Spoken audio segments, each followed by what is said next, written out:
समझ रही घटना घटी है, घटना नहीं घटी।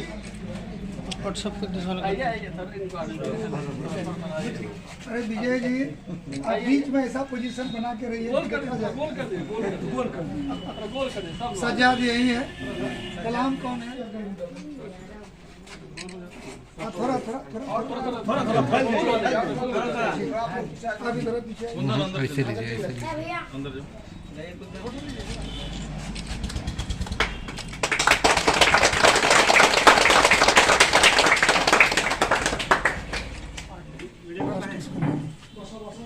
सर यहाँ आए हुए हैं, क्या आयोजन था यहाँ पे? नहीं, देखिए बड़ा खुशी की बात है कि अब जो हमारे ग्रामीण क्षेत्र में भी उपभोक्ताओं को अच्छी सुविधा मिले, उसके लिए अच्छे दुकान खोले जा रहे हैं। और ये कपड़े का दुकान है, चॉइस सेंटर है, और आने वाला दिन में लोगों को उसके इच्छा के अनुसार कपड़ा अब जो खेरिया मार्केट है यहीं पर उपलब्ध होगा। तो हमारे ही एक जेडीयू के सहयोगी हैं सज्जाद जी, उन्हीं के परिवार के हैं कलाम साहब, उन्होंने ये दुकान खोला है।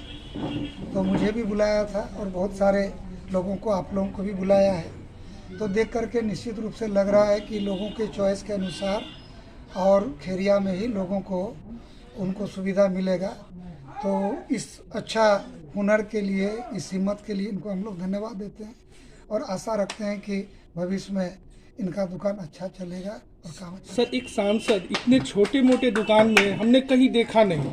हमने जब भी देखा उद्घाटन करते हुए बड़े बड़े प्रतिष्ठानों को में जाते हैं उद्घाटन करने, तो प्रथम बार हम देखे सर इतना छोटा दुकान में आप आए और इतना मृदभाषी है कि यहाँ जितने भी लोग हैं सब आपसे प्रभावित है आपकी बातों को सुनकर। नहीं, देखिए ऐसा कोई चीज़ छोटा बड़ा नहीं होता है जी।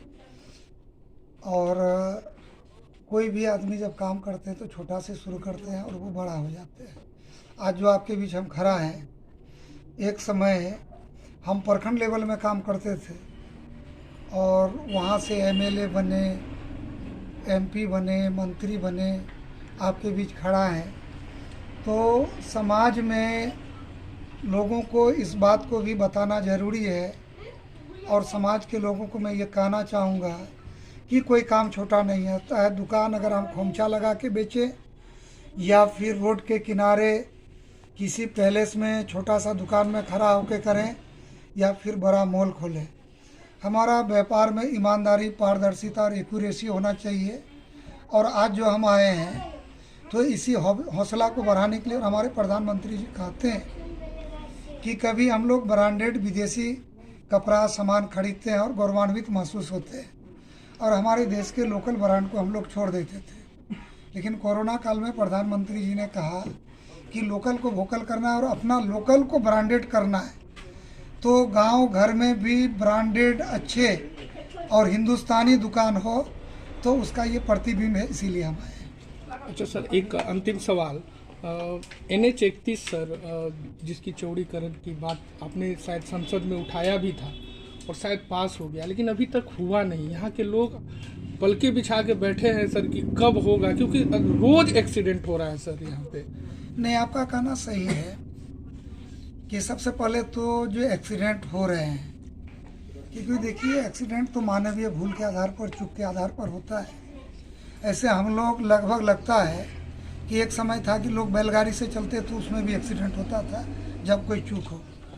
तो अभी विकासवादी युग है, यांत्रिक युग है, तो सामान्य आदमी भी है तो एक मोटरसाइकिल है, कार है और फिर बड़ी बड़ी गाड़ियां भी चलती है, तो लोग इससे सफ़र करते हैं और एक्सीडेंट नहीं हो, घटना नहीं हो, इसके लिए रोड को भी स्मूथ किया जाता है। और सरकार इस दिशा में प्रयास करती है कि रोडों में खतरा का निशान लगाया था, डिमार्केशन दिया जाता है। जो ब्लैक स्पॉट है उसको चिन्हित करके भारत सरकार के द्वारा, राज्य सरकार के द्वारा कम से कम एक्सीडेंट हो तो उसका डायमीटर, पैरामीटर इस सब को भी चेंज किया जाता है।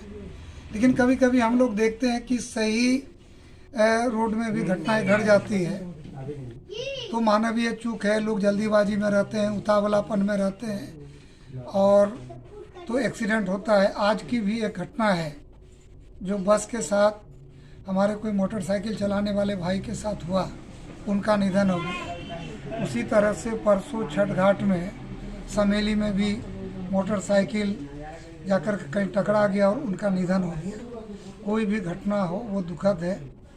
तो सरकार का ये प्रयास रह रहा है कि बिहार का सड़क अच्छा, अभी हमारा गेराबारी से कटिहार रोड को हम लोगों ने बनाया 2 साल पहले।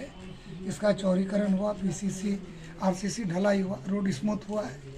लेकिन अभी घटना जिसके बारे में आप बोल रहे हैं NH 31 में, फिर क्या बोलता है उसको, जहाँ पर घटना घटी है चतरिया पीर दरगाह के पास। तो बात सही है कि वहाँ डेंसिटी है, घनी आबादी है। कभी कभी चालक जो सरकार का गाइडलाइन है, ट्रैफिक रूल है, उससे अधिक स्पीड में चलाते हैं। तो इस पर हम लोग बात करेंगे ट्रैफिक से। लेकिन क्योंकि लोग आजकल समय पर ही सब जगह पहुंचना चाहते हैं, तो सब जल्दीबाजी में रहते हैं। लेकिन हमारा लोगों से आग्रह हुआ कि ट्रैफिक नियम का पालन करिए, और जब रोड क्रॉस करें या रोड पर चलें तो चारों तरफ प्रिकॉशन से चले, तो इससे घटनाओं का जो है होने की संभावना मिनिमम होती है। और सरकार, भारत सरकार भी चाह रही है। हम कुछ दिन पहले एक मीटिंग भी किए थे और माननीय मुख्यमंत्री जी का ये सोच है कि एक्सीडेंट जीरो टॉलरेंस पर जाए, और एक्सीडेंट का संख्या घटा भी है। जब से शराबबंदी हुआ है तो एक्सीडेंट का संख्या घटा है, लेकिन एक्सीडेंट हुआ है तो दुखद है। लेकिन हमारा एक प्रयास भी रहा है, क्योंकि ये पटना से पूर्णिया 0 माइल तक रोड 2 लेन रोड है, NH है। तो खगड़िया तक बनने का प्रक्रिया चल रहा है, कुछ दूर बना भी है पटना से खगड़िया। तो पिछले लोकसभा में पथ परिवहन राजमार्ग के मंत्री नितिन गडकरी जी को मैंने पत्र भी लिखा था, और लोकसभा में इस पर बात भी उठाई थी कि इसको 4 लेन में तब्दील किया जाए।